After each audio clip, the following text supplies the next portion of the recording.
Ya. Oh ya, oke, baik. Terima kasih Kak Meli. Selamat malam Bapak Ibu sekalian dan saudara. Malam. Salam sehat, shalom, damai sejahtera bagi kita semua. Shalom, damai sejahtera. Izinkan saya sekedar memantik diskusi kita pada malam hari ini. Dan saya akan memulai dengan share screen. Semoga tidak ada kendala untuk share screen yang akan saya lakukan. Apakah bisa dilihat? Apakah tampil di hadapan Bapak sekalian? Bisa, Pak. Bisa, Pak. Oh, baik.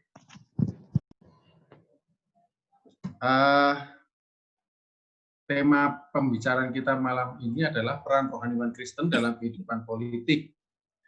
Nah, saya akan memulai perbincangan kita ini sambil mengingat di Surabaya itu ada satu hotel namanya Hotel Elmi di Jalan Panglima Sudirman, itu Bang Dimas pasti hafal itu. Itu adalah tempat ngumpulnya politisi-politisi Kristen di Surabaya. Nah, sekitar tahun 2006, saya bersama kawan-kawan, juga dari teman-teman dari Gamki juga datang, kita ngopi-ngopi, ngobrol-ngobrol. Nah, dalam salah satu obrolan itu muncul celetukan dari salah satu kawan, seorang politisi Kristen, dia bilang, gereja itu cari enaknya aja. Kita itu kalau lagi susah dibiarin, nanti kalau pas kita udah berhasil, kita udah masuk, baru gereja datang. Udah gitu minta sumbangan. Waduh, itu mungkin suara Tuhan ya bagi saya. Artinya itu membuat saya lebih sadar bahwa ternyata selama ini saya aktif di pelayanan sosial itu masih belum menukik juga, ya, sehingga teman-teman politisi Kristen itu merasa tidak diperhatikan oleh gereja. Nah, bagi saya celetukan itu merupakan peringatan Tuhan yang menempelak saya. Jangan-jangan begitu, ya, bahwa gereja itu cari aman, sehingga ketika ada kader-kader gerejawi yang terjun ke dunia politik, dibiarin, tidak ada pendampingan. Kalau mereka sudah berhasil masuk atau memenangkan kompetisi di arena apapun juga, entah itu legislatif, entah itu eksekutif, gereja akan datang, mengundang seminar, dan sebagainya. Nah, itulah awal pergumulan saya untuk lebih masuk menggeluti dunia politik Kristen. Itu dari situ. Nah, berangkat dari celetukan kawan itu, kemudian saya ingat bahwa gereja itu punya tugas 3 ya, tritugas gereja itu, ya, yaitu koinonia, kemudian diakonia, marturia. Nah, koinonia persekutuan, marturia itu kesaksian, diakonia itu pelayanan. Dan beberapa gereja menambahkan lagi menjadi 5, ada yang menjadi cuma 4, gitu ya. Kalau tidak salah kawan-kawan Katolik itu menambahkan liturgia dan pewartaan firman, kalau tidak salah begitu, setahu saya. Tetapi yang tritugas gerejanya ini persis sama. Ada yang lain lagi menambahkan teologi dan penata layanan. Tetapi tetap yang 3 ini sama. Nah, dari 3 tugas gereja itu, wilayah mana yang kira-kira langsung bersinggungan dengan politik? Nah, ternyata itu adalah wilayah diakonia. Maka saya mencoba menggeluti lebih dalam, itu wilayah yang biasa saya berada di dalamnya, kemudian saya menggeluti lagi lebih dalam untuk melihat diakonia. Nah, di dalam diakonia itu ada 3 macam model diakonia, yaitu karitatif. Ini yang paling biasa dilakukan oleh gereja. Karena dengan aksi karitatif itu lebih mudah. Itu bahasa Arabnya amal, bahasa Indonesianya derma. Ya, jadi memberikan semacam derma. Biasanya itu untuk orang-orang yang sakit atau yang secara eksplisit dituliskan di dalam Alkitab itu adalah janda-janda miskin. Nah, itu memang mudah karena setelah kita memberi tidak perlu ada banyak evaluasi, persis seperti ketika kita memberi uang kepada pengamen atau pengemis, itu hanya mungkin disesuaikan jumlahnya. Itu yang paling sering dan paling mudah dilakukan oleh gereja. Kalau ada pelayanan apa, itu kebanyakan di sini. Jadi memberikan sumbangan atau apa, kalau misalnya ada bencana yang memberikan sembako itu bentuknya. Nah, yang reformatif itu dilakukan juga, tapi mungkin karena ketidaksengajaan atau ketidaktahuan, ataupun kalau disengaja itu tidak terlalu dipentingkan seperti karitatif di dalam diakonia itu. Reformatif itu berarti membantu orang-orang yang potensinya tidak bisa dikembangkan. Ya, jadi punya potensi, tetapi potensi itu perlu didukung sehingga dia bisa memulihkan dirinya dengan potensi yang ada. Misalnya ada orang yang pintar memasak, tetapi karena kehidupan yang serba kekurangan, dia tidak punya alat-alat masak, katakanlah dia mau jualan soto, dia tidak punya gerobak, kita bantu gerobak supaya dia dapat memaksimalkan potensinya. Itu yang bentuk reformatif. Nah, yang jarang dan paling mungkin hampir tidak pernah dilakukan oleh gereja dalam arti institusi, itu transformatif. Karena ini cukup rumit dan butuh energi yang panjang, lama, besar, gitu, dan orang harus mengevaluasi dan dilakukan secara terus-menerus. Transformatif ini diberikan kepada orang-orang yang tidak berdaya, supaya mereka menjadi berdaya. Orang-orang yang mungkin potensinya zero, supaya dia bangkit dan menjadi hero buat dirinya sendiri. Nah, melihat itu saya berpikir, wah jangan-jangan tugas gereja bagian diakonia yang ini yang kurang dilakukan, yaitu transformatif.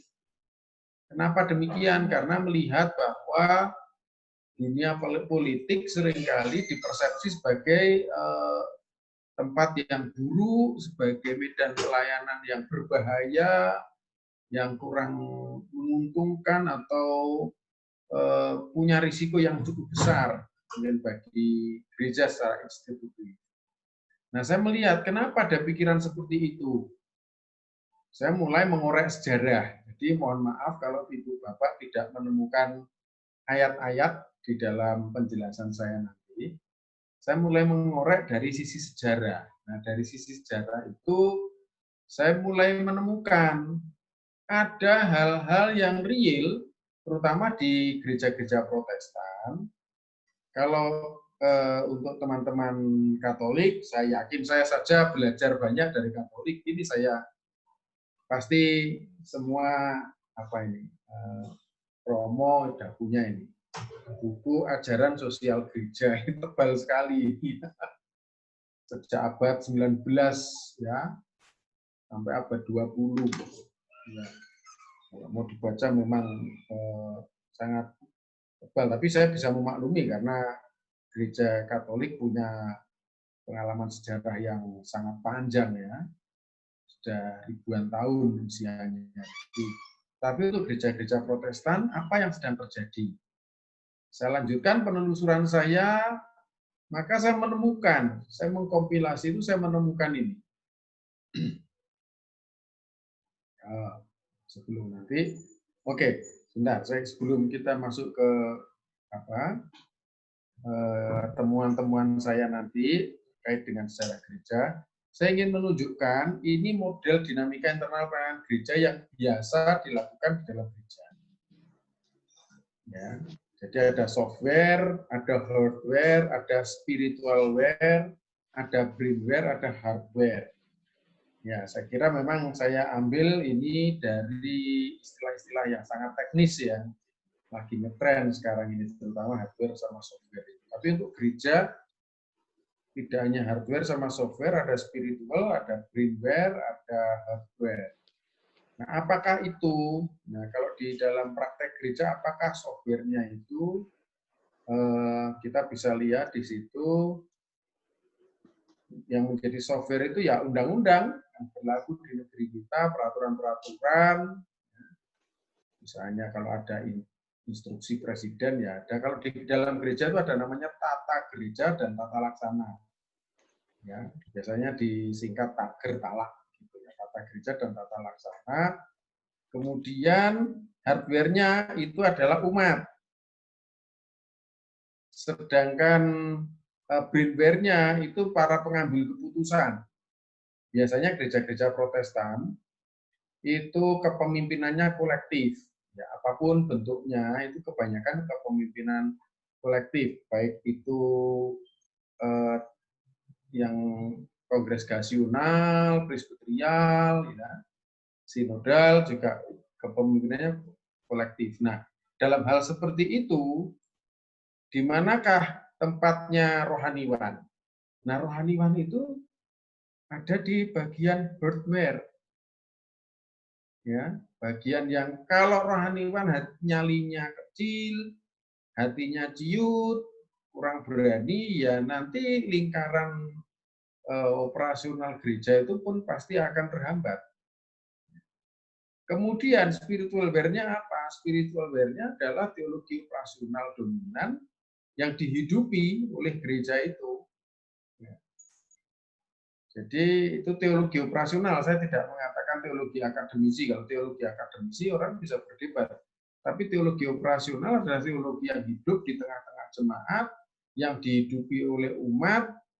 Ya, apa yang genre dominan yang lagi dihidupi oleh umat, itulah yang menggerakkan semuanya, dan itu biasanya masuk ke alam bawah sadar secara teologis, dan itu tanpa disadari juga menggerakkan bagaimana gereja itu beroperasi setiap harinya. Nah, lalu itu kalau kita bicara dinamika. Nah, temuan saya tadi yang saya janjikan adalah seperti ini. Dari sisi sejarah, itu lembaga misi yang masuk ke Indonesia dengan berbasis teologi pietis. Itu ada NZG. Ya. NZG tahun 1814 masuk ke Maluku, pendeta Yosef Kam, kemudian ke Semarang, ke Batavia. Lalu yang tadi sebelum ke Maluku, Yosef Kam itu sempat membuat kursus di Surabaya dan dari situ menyebar ke seluruh Jawa Timur. Itu NZG. Kemudian yang berikutnya adalah RM, ya, Rense Mission Gesellschaft. Itu yang masuk ke Tapanuli, ya, Nommensen. Kemudian tahun 1835 dia masuk ke Kalimantan, khususnya Kalimantan Tenggara. Lalu ada Basler Mission, ada Baptist Missionary Society, ada London Missionary Society, ada Board of Foreign Mission of the Methodist Episcopal Church. Ya. Kemudian ada lagi Church Missionary Society, British Foreign Bible Society, dan lain-lain. Ada begitu banyak. Dan karena pada waktu itu yang dominan adalah teologi pietis di Eropa, maka jiwa teologi yang mereka bawa ke Indonesia itu adalah jiwa teologi pietis. Begitu juga nanti akan kita lihat bahwa pemerintah Belanda itu khususnya di Jawa sempat mengeluarkan larangan untuk pemberitaan Injil. Jadi mereka lalu membuat lembaga misi yang dibentuk di dalam Indonesia. Nah, kalau tadi itu yang dari luar masuk Indonesia, sekarang yang di dalam Indonesia, yaitu Balai Alkitab Indonesia, kemudian Perkumpulan Pembantu Pekabaran Injil di Surabaya, dan seterusnya. Nah, apa ada pengaruhnya? Akan kita lihat nanti. Nah, teologi pietis itu teologi yang kayak apa sih? Ya, tentu saja bukunya cukup banyak, tapi saya harus meringkasnya untuk Bapak Ibu sekalian. Teologi ini lahir pada abad ke-17 dan masih sangat terpengaruh oleh bayang-bayang konflik antara gereja Roma Katolik dengan gereja reformatif atau gereja-gereja Protestan abad ke-16. Itu teologi pietis. Ya. Kemudian dia juga merupakan reaksi terhadap dogma ortodok gerejawi yang sangat kaku dan dominan. Ya, mungkin karena gereja sangat dominan, mereka tidak mau ya, begitu rupa dikuasai oleh gereja. Tetapi di sisi lain, mereka itu juga anti sekularisme dan rasionalisme. Dan ini menentang gerakan Renaissance yang muncul memang sejak abad-abad itu, ya, sekitar abad-abad 16-17 itu.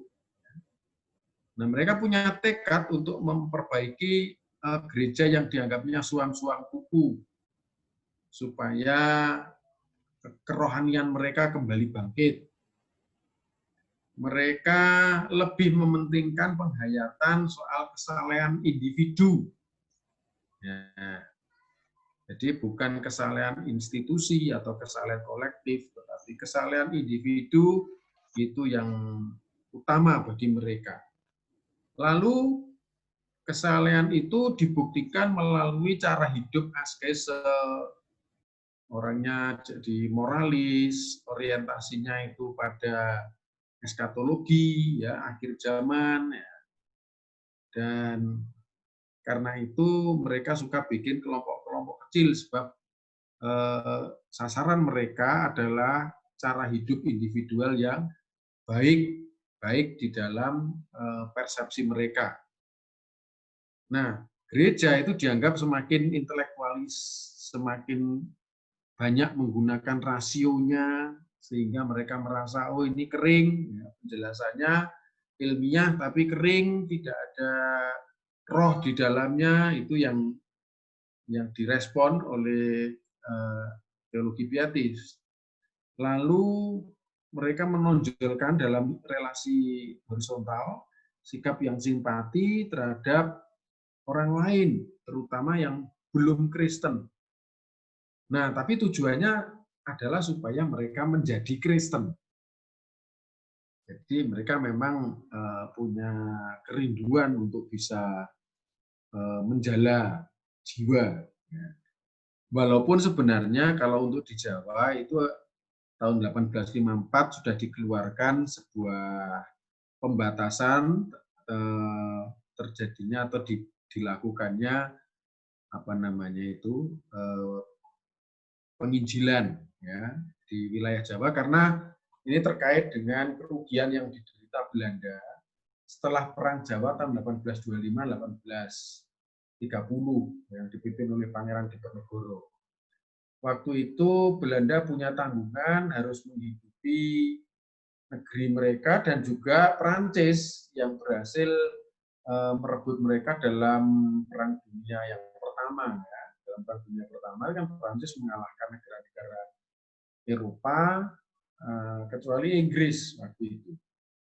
Jadi walaupun yang hadir di Indonesia itu Belanda, tapi sebenarnya mereka diperintah oleh pemerintahan boneka yang dikuasai oleh Prancis. Nah, walaupun kemudian peraturan ini pun dicabut, ya. Nah, saudara-saudara yang saya kasih, ternyata setelah peristiwa itu tidak selesai perkembangan teologi di Eropa. Di Eropa tahun 1858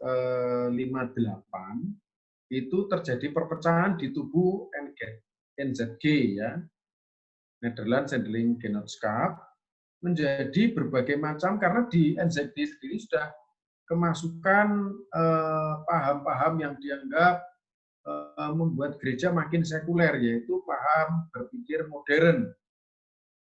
Nah, pecahan-pecahannya itu kemudian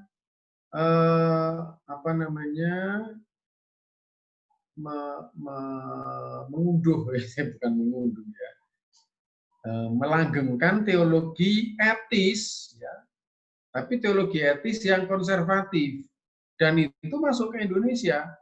Misalnya NGZV itu tahun 1862 masuk ke Jawa Tengah melalui Tegal. Kemudian NZV masuk tahun 1863 masuk ke daerah Priangan.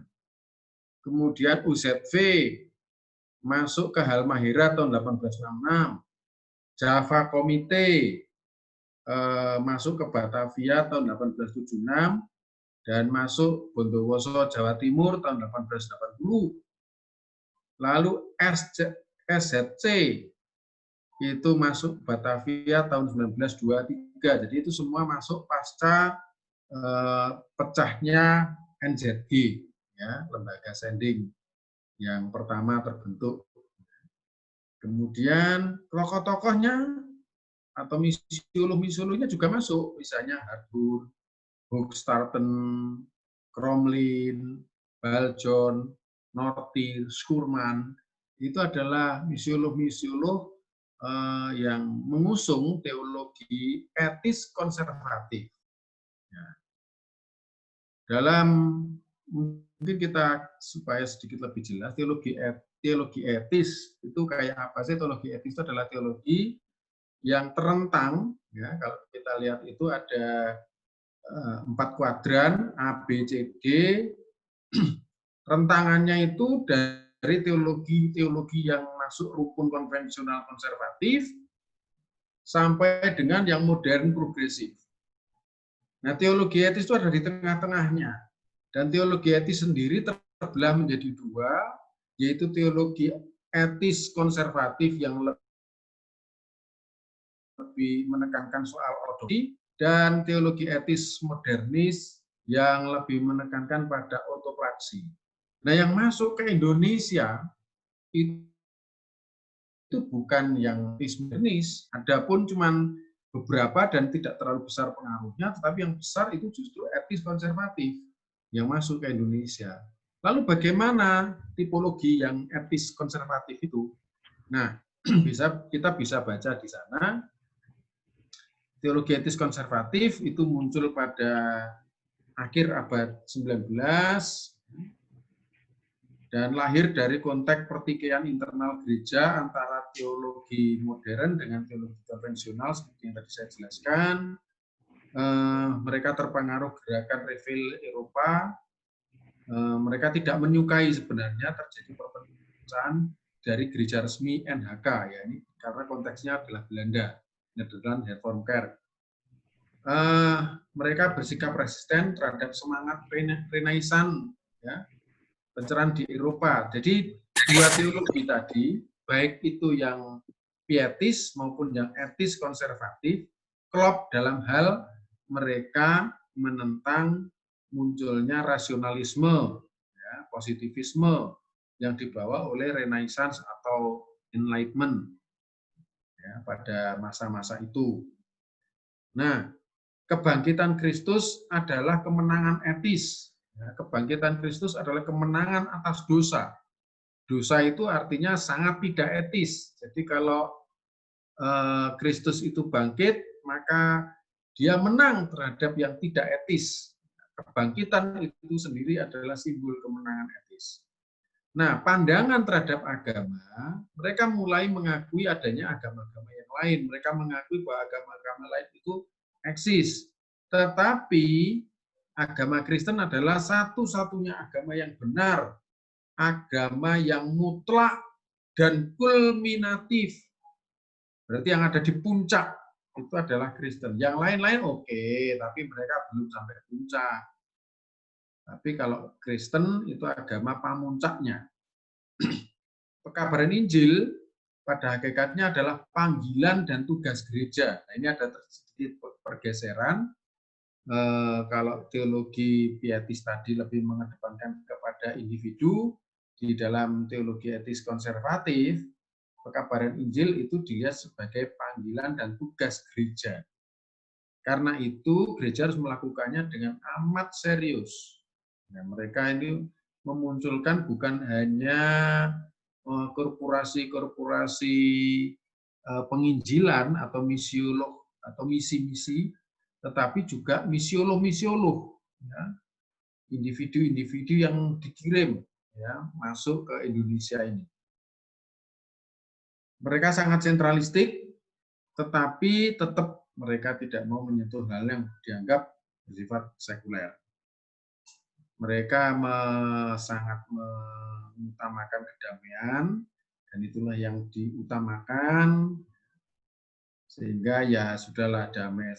Saya jadi khawatir jangan sampai damai dengan polisi itu juga buah daripada teologi etis konservatif ya. Percaya bahwa keretakan internal di dalam gereja itu bisa diselesaikan, tetapi slow but sure, ya pelan-pelan lah, pastilah bisa diselesaikan. Itu pun linier ya. Jadi ada perkembangan lurus linier, ya secara bertahap begitu. Menghargai hubungan agama Kristen dengan budaya. Nah khususnya adalah budaya Eropa modern. Nah ini teologi etis konservatif yang muncul pada abad 9. Kita kembali kepada mekanisme dinamika internal pelayanan. Jadi sedikit saya lebih vulgar di sini. Kalau tadi hardware-nya saya sebut sebagai umat, maka di sini lebih jelas lagi adalah warga jemaat. Sedangkan lembaga pengambilan keputusannya adalah lembaga kemajelisan, itu kalau di gereja-gereja reformis, gereja-gereja Protestan. Sedangkan rohaniwannya itu adalah pendeta. Ya. Ada gereja yang memasukkan pendeta di dalam lembaga kemajelisan, tetapi ada gereja yang tidak memasukkan pendeta di dalam lembaga kemajelisan atau kepemimpinan kolektif. Ya, sebagai sesuatu yang terpisah, entah itu berdiri di puncak ataukah di samping. Ya. Nah, kita melihat, kita bisa bayangkan jika yang menjadi spiritual wear-nya di tengah itu adalah teologi pietis dan juga teologi etis konservatif, maka bagi saya wajar kalau kemudian lembaga gereja menarik diri dari hal-hal yang bersifat konflik. Karena teologi etis itu memberikan sumbangsih yang cukup kuat supaya gereja itu tetap damai. Janganlah gereja itu terjerumus atau terjebak di dalam konflik-konflik. Nah, kalau di dalam politik pasti itu konflik. Jadi ada semacam, kalau di dalam individu itu ada semacam mental block. Jangan sampai gereja itu bersentuhan dengan politik. Karena yang dari pusat yang menghidupi itu adalah teologi pietis dan teologi etis. Mungkin ada gereja-gereja yang sudah bisa mengeliminasi teologi-teologi ini atau sudah bisa mengurangi teologi ini berbasis pada kearifan lokal masing-masing. Ya. Seperti misalnya kalau di Maluku itu ada Pelagandong, kalau di Jawa itu ada sedulur papat limo pancer, kalau di Batak itu ada Daliana Tolu, dan seterusnya. Setiap lokal pasti memiliki lokal jenius, ya, pasti memiliki kearifan lokal masing-masing. Nah, yang lebih kadang-kadang yang lebih menggemaskan itu tatkala mekanisme ini dibawa untuk mengatasi persoalan-persoalan bangsa. Mari kita lihat mekanisme internal yang seperti tadi, begitu mendapatkan input masalah kebangsaan, yang seringkali itu berupa konflik, katakanlah ini adalah di dunia politik, bagaimana seni mengurus orang banyak, memutuskan sesuatu bersama-sama orang banyak, kita tidak siap. Karena di alam bawah sadar teologi kita, itu yang kita hidupi adalah teologi beatis atau teologi etis. Bahkan maaf, waktu itu sending-sending tertentu mengajarkan bahwa sebaiknya orang Kristen itu tidak mencari nafkah dengan cara berdagang. Ya, itulah sebabnya di Jawa Timur, di tempat kami, di gereja kami, saya dari Gereja Kristen Janji Wetan, ya, dari GKJW, itu di sebelah selatan Jawa itu banyak sekali desa-desa Kristen. Sampai dengan 10 tahun yang lalu, itu jangan diharap bahwa di desa-desa Kristen itu ada warung-warung nasi. Karena itu haram. Dalam alam bawah sadar dianggap haram, karena orang berdagang itu dalam tanda petik, dalam perasaan itu dianggap menipu, wong belinya harganya katakanlah 5.000, kok jualnya 10.000, itu penipuan. Jadi belum ada variabel yang masuk di dalam pikiran bawah sadar bahwa usaha untuk menyediakan fasilitas bagi orang lain itu juga patut dihargai. Jadi tidak ada warung karena dagang itu dianggap pekerjaan yang ya dekat sekali dengan dosa. Nah, saya bisa bayangkan kalau itu adalah politik. Yang politik yang kadang-kadang memang harus membuat taktik, membuat strategi yang jitu supaya kemudian orang bisa ini kan seni ya, politik itu seni bagaimana mengambil keputusan terhadap orang banyak. Makanya kemungkinannya jadi dua.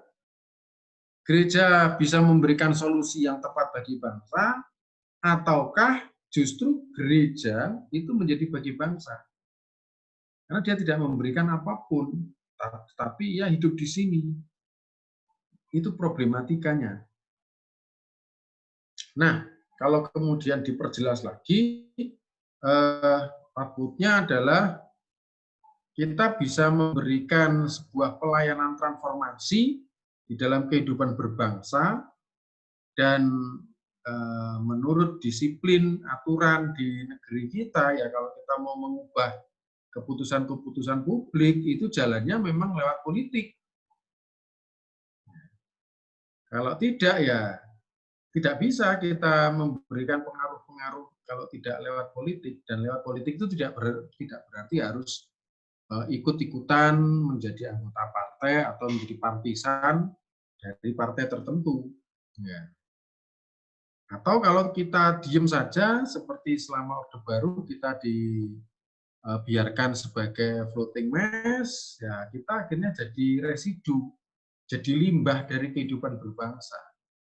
Itu pilihan kita ketika kita, mekanisme internal gereja kita tidak mampu untuk mengolah persoalan-persoalan bangsa dan menjadikannya matang serta siap dinikmati oleh publik yang ada di sekeliling gereja. Nah, saya ingin sesuai dengan judulnya, saya ingin fokus kepada pendeta. Nah, itu. Saya ingin fokus kepada pendeta, sosok pendeta yang di situ dia menjadi hardware-nya jemaat, hatinya jemaat. Ya. Luas atau tidak, berani atau tidak mengambil keputusan, seringkali itu justru dari pendeta. Itu munculnya daya dorong untuk melakukan sesuatu. Pilihannya kemudian menjadi dua. Jika problem tidak jalannya mekanisme gereja di dalam mengatasi persoalan bangsa itu adalah pada spiritual wear, ya, jika problemnya memang pada spiritual wear seperti yang saya contohkan, misalnya teologi pietis dan etis itu yang kurang akomodatif terhadap kehidupan politik, maka pilihannya cuma dua sebenarnya buat pendeta itu. Dia mau menjadi agen pelestari sistem kegerejaan, ya, pelestari itu atau pembela itu conserve dalam bahasa Inggrisnya, berarti menjadi agen konservatif status quo terhadap sistem kegerejaan yang seperti tadi kita lihat, atau kita mau menjadi agen pembaharu. Ya. Di hati itu seringkali kan keputusannya tinggal dua, jalan atau tidak, ke kiri atau ke kanan. Kalau sudah urusannya sama hati, begitu. Nah, kalau yang menjadi atau yang ada di dalam posisi hatinya jemaat itu adalah pendeta, maka dia yang harus mengambil keputusan, aku jalan. Supaya yang lain-lain ikut terstimulasi untuk jalan. Nah, bagaimana kemudian kalau misalnya itu pendeta ingin menjadi agen pembaharu di dalam sistem kegerejaan supaya akomodatif terhadap pergumulan politis bangsa. Nah, maka akan saya tunjukkan di situ bagaimana cara menyiasati. Lah ini kita lihat, kita ukur, kita takar diri kita sendiri. Kalau daya dukung cukup kuat dari pendeta, ya, maka dia bisa menjadi lokomotif. Kalau daya dukungnya itu cukup kuat, bisa menjadi lokomotif, menarik segala sesuatunya, gerbong yang banyak di belakangnya bisa ditarik, tetapi agak jarang juga sebenarnya pendeta yang seperti itu, ya.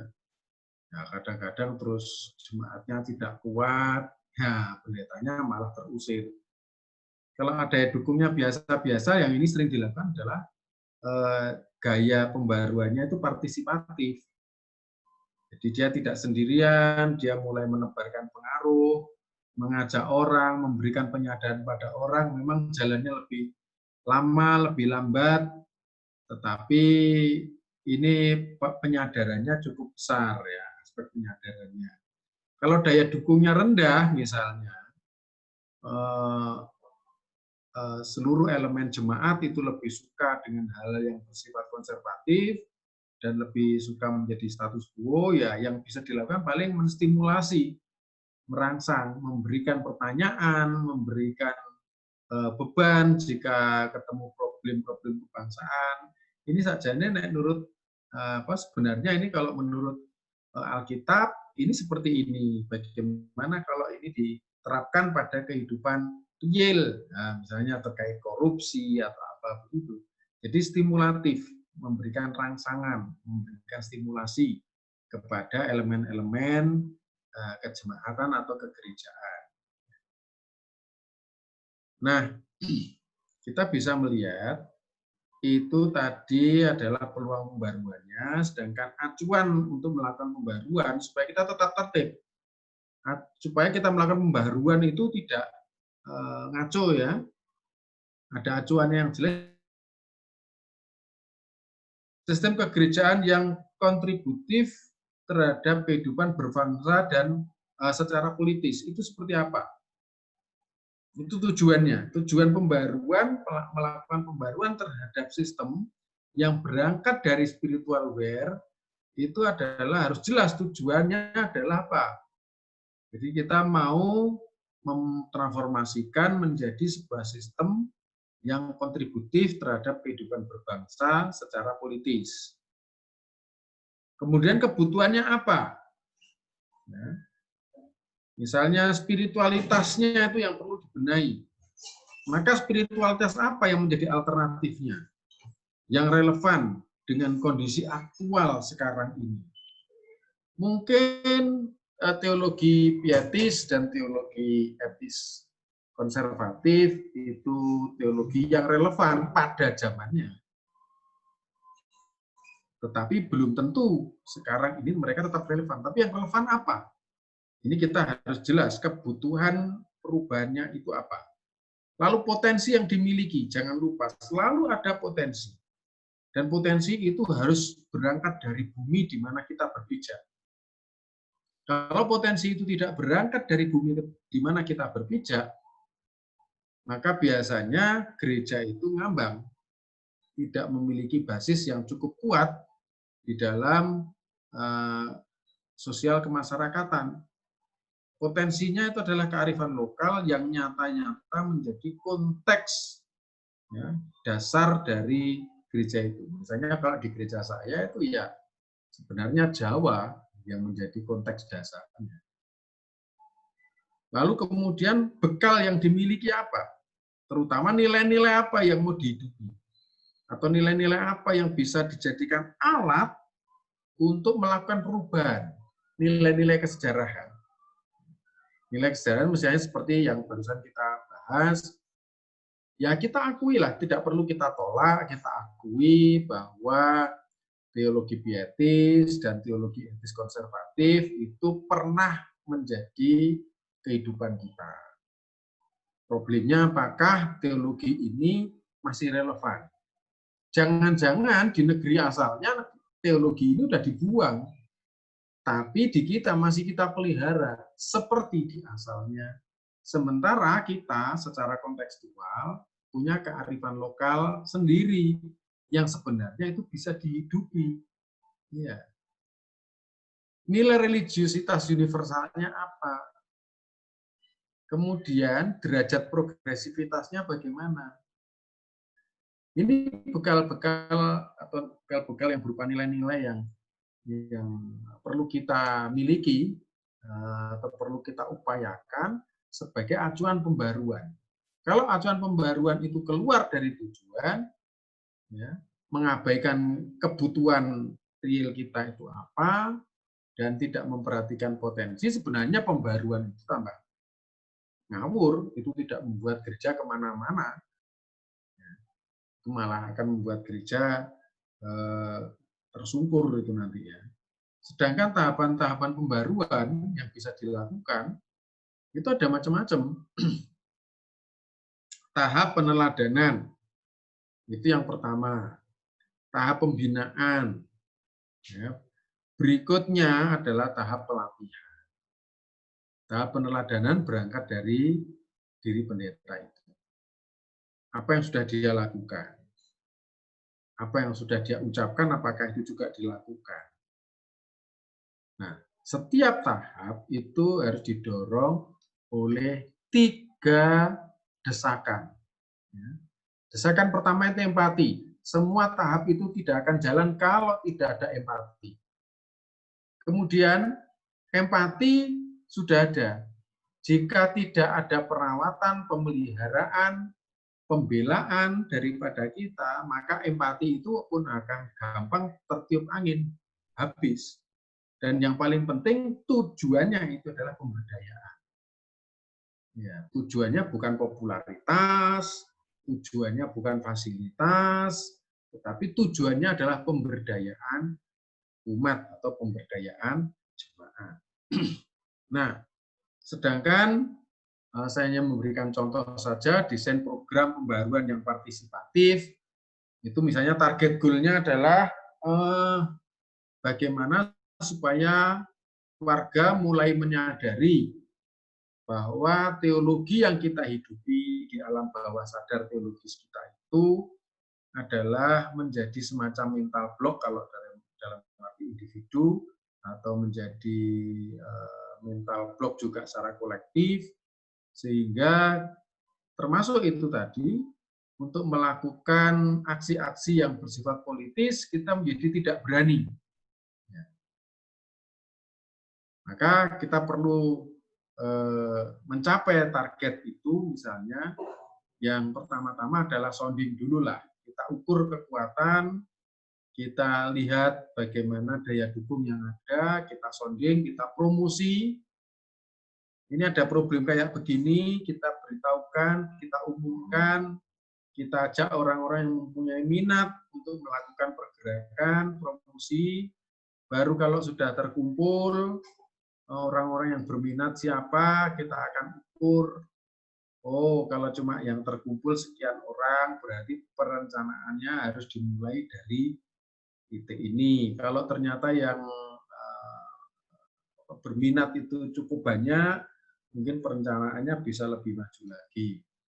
Nah, setelah itu juga tidak bisa perencanaan itu kita lakukan hanya dengan kelompok yang berminat saja.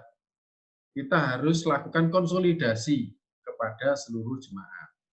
Bahwa ada penolakan itu pasti, tetapi kita diberikan kearifan, diberikan pikiran oleh Tuhan untuk bisa melakukan lobby-lobby. Nah, ini sebenarnya kita sendiri sudah melakukan langkah-langkah politis dengan konsolidasi itu. Ya, mengkonsolidasikan supaya apa yang direncanakan itu kemudian bisa dieksekusi. Bukan dieksekusi secara individual, tapi dieksekusi secara bersama-sama. Nah, ini membutuhkan memang kecerdasan mental yang cukup. Nah, kita tidak bisa langsung main eksekusi begitu saja, tetapi bagaimana perencanaan itu dikonsolidasikan dulu supaya makin banyak yang bisa terserap, terhisap dalam gerakan pembaharuan ini. Bukan lagi gerakan pembaharuan seseorang, tapi gerakan pembaharuan yang dilakukan bersama-sama. Dan eksekusi yang sudah dilakukan itu pun harus dievaluasi supaya bisa memberikan feedback ketika kita akan melanjutkan pencapaian target atau goal yang tahap berikutnya. Harus ada evaluasi supaya dari evaluasi itu ada feedback bagi kita. Nah, ini yang akan memperbaiki langkah-langkah kita selanjutnya. Nah, saya akan memberikan beberapa contoh yang sempat kami pikirkan bersama-sama kawan-kawan di Malang sebelum pandemi. Ya, kami memikirkan ini sekitar tahun 2017 yang lalu. Ya, kemudian masuk di pemilu ya waktu itu, musim pemilu agak sedikit. Nah, mau dimulai lagi ternyata kena pandemi. Jadi kita harus mencari berbagai jalan. Ya, jalan yang lebih baik. Contoh ini misalnya misi yang kontekstual ya untuk wilayah Malang tempat kami. Jadi ini kita lakukan lintas denominasi. Ya. Ini akan menjadi rangkaian pelatihan kader politik kebangsaan dari kalangan Kristen. Kita punya semacam 4 misi, yaitu memperkuat kohesi nasional kebangsaan dengan meneguhkan relasi lintas iman. Jadi ke dalam kekristenan oke, tetapi politik kita tidak bisa bicara hanya orang Kristen. Kita harus bicara yang lebih lebar, yaitu lintas iman. Karena medan kita atau ranah kita adalah ranah agama ya, atau ranah iman ya, jadinya harus lintas iman. Kemudian kita perlu memperkaya paradigma kebangsaan yang berideologi Pancasila. Yang ketiga, menanamkan dan memperkuat pemahaman ideologis Pancasila. Nah, ini setelah kita melihat data-data ya, bahwa misalnya ada begitu banyak gereja-gereja yang dipersekusi. Sekarang mudah sekali untuk mendapatkan data-data semacam itu banyak digelar kita bisa klik ya di search engine. Ya. Kemudian yang keempat, mendidik kader-kader Pancasila dari kalangan Kristiani. Itu empat hal yang ingin kita capai. Itu menjadi misi kami di Malang ya bersama-sama. Nah, misi kontekstual ini kita buatkan semacam garis besar desain program. Desain programnya seperti ini. Ya, misalnya tadi misinya adalah memperkuat kohesi nasional kebangsaan dengan meneguhkan relasi lintas iman, maka programnya adalah perkunjungan dan atau live-in lintas komunitas agama, etnis, ras, kultur, dan sebagainya. Di Malang agak biasa kami live-in, ya. Gereja itu live-in di pondok-pondok pesantren, sedangkan pondok-pondok pesantren itu mengirimkan santri-santrinya atau guru-gurunya untuk live-in di desa-desa Kristen. Lalu untuk yang kedua tadi, memperkaya paradigma kebangsaan yang berideologi Pancasila, programnya adalah penyelenggaraan simposium, seminar, sarasean, dan diskusi-diskusi topikal bersama tokoh-tokoh nasional. Nah, ternyata yang ini sudah diakomodir oleh Krispol, kemudian sekarang oleh Circle. Terima kasih. Ketika misinya adalah menanamkan dan memperkuat pemahaman tentang Pancasila, maka programnya adalah, ini sempat kita bicarakan serius ini, pembuatan film-film, ya, pembuatan film-film pendek, kemudian pagelaran-pagelaran seni, dan lain-lain yang dipertontonkan kepada komunitas-komunitas tertarget. Ya. Ada komunitas lintas agama, misalnya di tempat kami juga ada dusun-dusun Hindu, ya, di wilayah sebelah barat daya, ya, dari Malang itu ada dusun-dusun Hindu.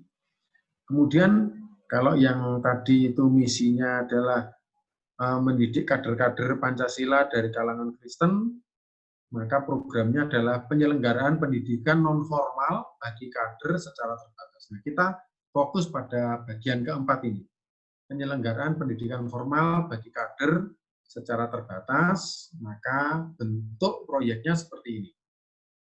Ya. Pelaksanaan kursus kebangsaan bagi kader-kader partai beragama Kristen. Sasarannya 25 kader muda, ini contoh saja, kader muda Kristen yang memulai aktivitas di kepartaian. Durasinya 2 bulan penuh, 44 hari kerja. Ya, bagaimana mekanismenya kita pikirkan nanti. Materinya apa? Kita sudah setting materinya, kristologi itu yang menjadi jantungnya. IT itu tidak bisa disangkal atau tidak bisa diingkari. Lalu untuk komunikasinya, maka mereka harus dibisakan untuk berbahasa Inggris dan bahasa Mandarin. Bahasa Inggris untuk komunikasi, bahasa Mandarin untuk bisnis, supaya mereka juga bisa tetap berbisnis. Kemudian materi sosial politik dan kepemimpinan. Itu materi yang sedianya akan kami berikan. Lalu output-nya apa dari materi-materi tadi? Yaitu tersedianya kader-kader Kristen militan dengan wawasan kebangsaan yang terukur dan implementatif di tengah masyarakat Malang. Yang mendukung siapa? Gereja-gereja semalang. Misalnya begitu. Waktu dan tempat pelaksanaan gampang, itu terlampir. Kalau misalnya kita live-in selama seminggu, di satu tempat, ya itu nanti ada lampirannya, kapan live-in-nya, itu ada jadwalnya sendiri. Kemudian anggarannya ya nanti dicari bareng-bareng. Dari gereja-gereja bisa masuk berapa, dari donatur-donatur bagaimana. Nah, itu Bapak Ibu stimulan yang bisa saya berikan, pemantik dari saya, mudah-mudahan bisa meramaikan panggung diskusi kita pada malam hari ini.